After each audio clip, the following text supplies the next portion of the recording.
Hello. இந்த மேடைக்கு பெரிய ஒரு பவர் இருக்கு. முதல் அரசியல் மேடை. நன்றி எல்லாரும், அனைவருக்கும் மிகவும் நன்றி. மிகவும் பதட்டமாக இருக்கிறது. ஆனால் அண்ணன் சீமான் அண்ணன் பார்க்கும்போது கை முழங்கதான் சொல்கிறது. இது எப்படி இந்த தைரியம் வந்துச்சுன்னு எனக்கு தெரியல.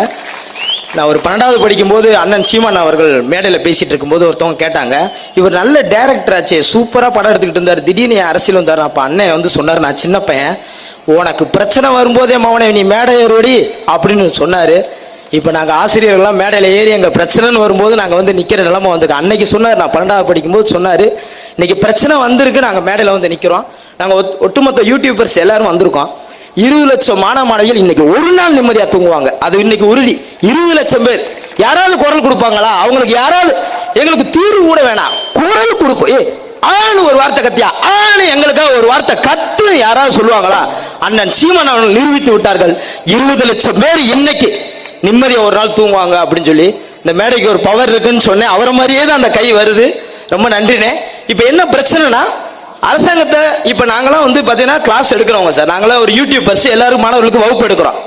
எல்லா மாணவ மாணவிகளும் என்ன சொன்னாங்கன்னா, எங்களுக்கு காசு, நாங்க கொடுத்த காசுல தான் அந்த கட்டடமே இன்னைக்கு பல மின்னிட்டு இருக்கு. நாங்க கொடுத்த காசுல தான் அந்த கொஸ்டின் பேப்பர் வந்துச்சு. நீங்க எல்லாம் கட்டுற வரி பணத்துல தான் அந்த சம்பளம் வரப்போகுது. எந்த ஒரு அரசு ஊழியருக்காக படிக்கிற எந்த மாணவரும் 20,000 சம்பளத்துக்காக நாங்க இந்த எக்ஸாம் எழுதல. அது எல்லாரும் தெரிஞ்சுக்காங்க. வெறும் 20,000 சம்பளம் நகிபா பட்டா ஹே அப்படின்னு சொல்லிட்டு உட்காந்துட்டு 17,000 ரூபாய் எங்கேயோ இருந்து இங்க வந்து 17,000 ரூபாய் சம்பளத்துக்கு உட்கார்ந்து இருக்காங்க வாட்ச்மேன் வேலை பார்த்துட்டு. வெறும் 20,000 ரூபாய்க்காக நாங்க வரல. அரசு பணியில உள்ள நுழைஞ்சு 2 விஷயம் இருக்கு. ஒண்ணு, அரசியல் அதிகாரத்தை பிடிச்சு உரிமை நிலைநாட்டுறது ஒண்ணு இருக்கும். ஆனா நாங்க அரசு ஊழியரா உள்ள இருந்து ஒரு ஈசமயத்துக்கு வயசானவங்க வர்றாங்களா, 10 பைசா லஞ்சம் வாங்காம அவங்களுக்கு சேவை செய்யணும் அப்படிங்கறதுக்காக மட்டும்தான் இந்த அரசு வேலைக்கு நாங்க எழுதுறோம்.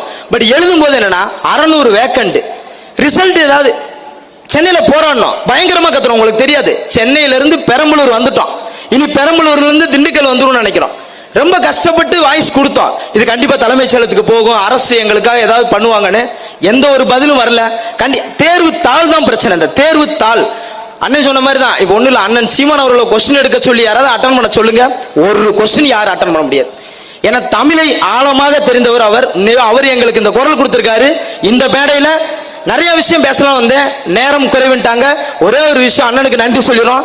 20 லட்சம் மாணவ மாணவிகளுக்கு குரல் கொடுத்தீங்கன்னு நிறைய கட்சிகளை போய் பார்த்திருக்கோம். எல்லாரும் அறிக்கை விட்டுருக்காங்க. அத சொல்லுவார், அவர் சொல்லுவார், அண்ணன் சொல்லுவாரு, தமிழ் சமூகம் அறிவு சமூகம்னு. அந்த அறிவு சமூகம் அப்படின்னு சொல்றதுனாலதான் அந்த டிஎன்பிசி பத்தி நிறைய பேர் எடுத்து பேசிட்டோம். நல்லா புரிஞ்சுக்கிட்டு பெரம்பலூர் மக்கள் சின்ன வெங்காயத்துக்கு ஃபேமஸ், நம்ம சீரும் வெங்காயம் காமிச்சு விட்டீங்க. நீங்க உண்மையை பெரம்பலூர் மக்களுக்கு மதுரை மண்ணின் சார்பாக உங்களுக்கு நன்றி சொல்லிக்கிறோம்.